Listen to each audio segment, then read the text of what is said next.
Kursk অঞ্চলে পাল্টা হামলা রাশিয়ার। গত মাসের শুরুর দিকে সীমান্তবর্তী রাশিয়ার কুরস্ক অঞ্চলে স্থল অভিযান শুরু করেছিল ইউক্রেন। সম্প্রতি সেখানে বড় ধরনের পাল্টা অভিযান শুরু করেছে রাশিয়া। রাশিয়াপন্থী কয়েকজন ব্লগার ও দেশটির একজন জ্যেষ্ঠ কমান্ডার এ তথ্য নিশ্চিত করেছেন। ইউক্রেনপন্থী পর্যবেক্ষকেরা জানান, রাশিয়ার কুরস্ক অঞ্চলে অধিকৃত অঞ্চলে ব্যাপক লড়াই চলছে।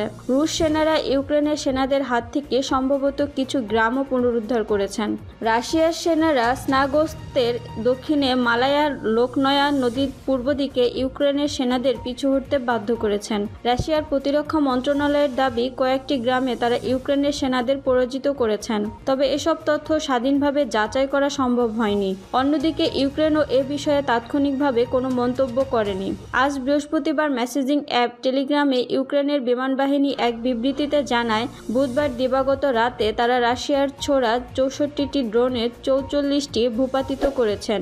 একই সময়ে রুশ বাহিনী 5টি ক্ষেপণাস্ত্র ছুড়েছে বলেও উল্লেখ করা হয়েছে বিবৃতিতে।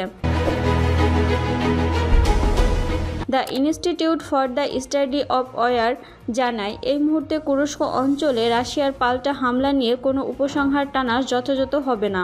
থিঙ্ক ট্যাঙ্কটির প্রতিবেদনে বলা হয়, রুশ সেনারা কুরস্ক অঞ্চলে পাল্টা হামলা শুরু করেছে। উত্তর পূর্ব ও কুয়েনেভোর দক্ষিণে 10 ও 11 সেপ্টেম্বর বেশ কিছু গ্রাম দখল করে নিয়েছে। এদিকে কিয়েভ সফর শেষে যুক্তরাজ্যের পররাষ্ট্রমন্ত্রী ডেভিড ল্যামি ও মার্কিন পররাষ্ট্রমন্ত্রী অ্যান্টনি ব্লিংকেন পোল্যান্ডে ফিরে এসেছেন। তারা বুধবার দিবাগত রাতে কিয়েভ থেকে ট্রেনে ওঠেন। আজ স্থানীয় সময় সকাল 6:30টায় পোল্যান্ডের পূর্বাঞ্চলে প্রবেশ করেন।